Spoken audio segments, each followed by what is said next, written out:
Welcome to BioBlast. I will be explaining to you the differences between aerobic and anaerobic respiration. And also, I will be going through the stages of Krebs cycle during the final end of the presentation. Aerobic respiration is the discharge of energy from glucose and other organic substances in the presence of oxygen. There are three stages of aerobic respiration, which are glycolysis, citric acid cycle, and oxidative phosphorylation. Glycolysis takes place inside the cytoplasm of a cell, and oxidative phosphorylation also takes place inside the mitochondria, as well as citric acid cycle. There are also three stages of circular respiration, but I will be beginning with glycolysis. Glycolysis, which you already know, takes place in the cytoplasm of a cell and is both common between aerobic and anaerobic respiration.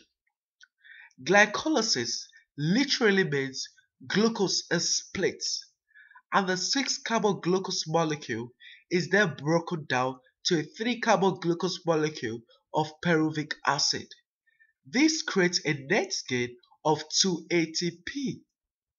When oxygen is absent in animals, such as the mussel, pyruvic acid is then converted to lactic acid, and in the place of plant cell, pyruvic acid then goes through a stage of fermentation, which creates ethanol and carbon dioxide.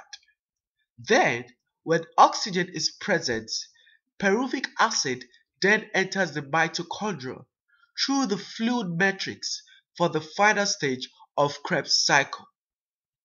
During the Krebs cycle, citric acid is initially formed and then broken down in a series of enzyme-controlled reactions, releasing carbon dioxide and hydrogen.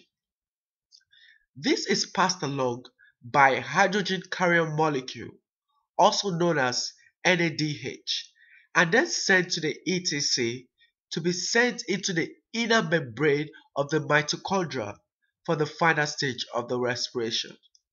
ETC is also known as electron transport system. This helps in creating proton that helps in the formation of ATP.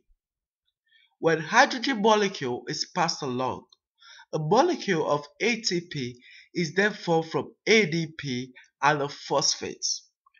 In summary, there are 36 ATP.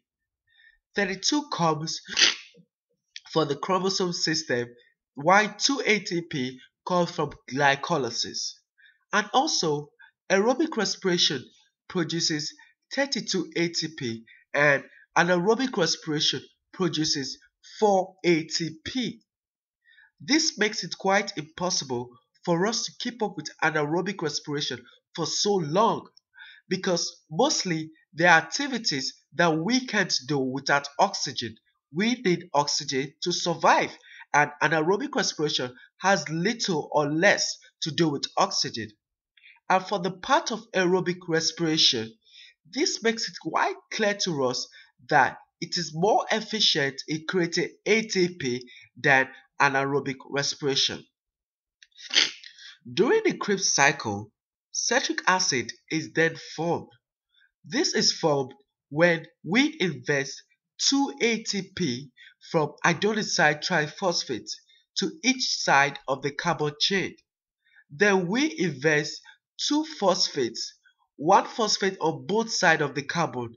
This creates PCCP. Then later on, we take away the phosphate in order to create ATP. And the final stage of this Krebs cycle is pyruvic acid. Thank you for listening. I hope you had a great time and you were able to pick one or two things about circular respiration.